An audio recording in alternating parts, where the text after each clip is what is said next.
Maintenant, j'en viendrai avec un autre filtre. C'est le filtre d'accent amélioré par intelligence artificielle.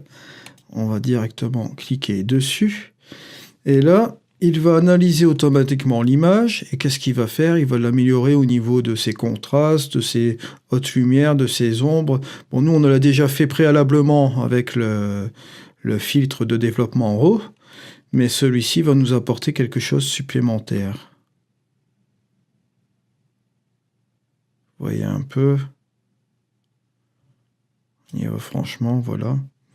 Peut-être arrêter à 73 comme ceci. Et vous voyez, ça apporte vraiment du dynamisme à la photo incroyable. Ensuite, ce que nous pouvons faire aussi, c'est que nous allons jouer avec l'embellisseur de ciel. L'embellisseur de ciel, comme son nom l'indique, je vais cliquer dessus, on va le mettre dans notre projet ici.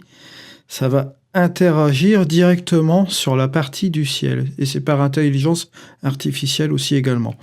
Je vais vous faire une petite démonstration aussi là. J'en avais déjà parlé dans les précédentes vidéos. Vous voyez, ça joue uniquement sur votre ciel.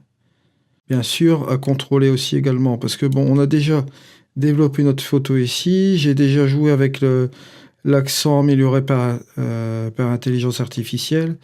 Donc forcément, après ce que vous pouvez faire aussi, c'est baisser ce curseur pour remonter peut-être celui du ciel. Ça à vous de doser quoi, hein, en fait. Voilà, alors on va jouer un petit peu avec les deux curseurs. Ces deux curseurs sont complémentaires. Ensuite, ce que nous allons faire, c'est que nous allons ajouter ici un curseur qui s'appelle celui de la saturation et de la vibrance. Alors la saturation, il faut savoir, c'est pour monter directement la saturation de toute votre image.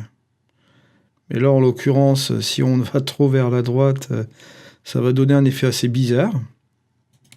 Par contre, le curseur de la vibrance, il va saturer les couleurs qui ne sont pas saturées.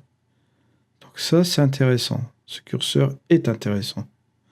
Ce que vous pouvez faire aussi, c'est désaturer l'ensemble.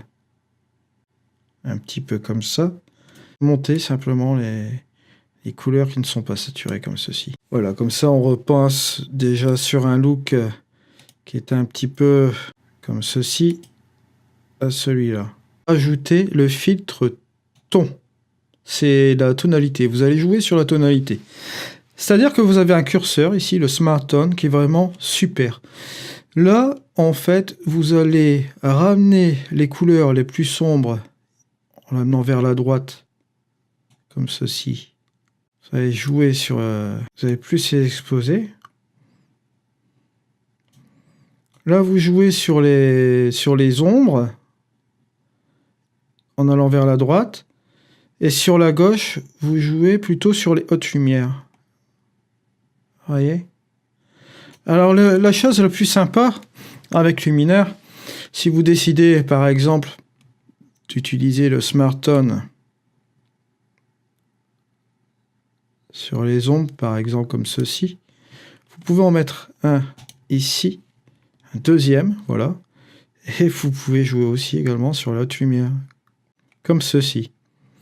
Donc là, si on regarde un petit peu où on en est par rapport à notre image de départ, est à cette photo-là, voilà. Et là, on arrive à ça. Bon, je crois qu'il y a un petit changement radical sur notre photo. Là, on arrive tout doucement à quelque chose d'assez sympa.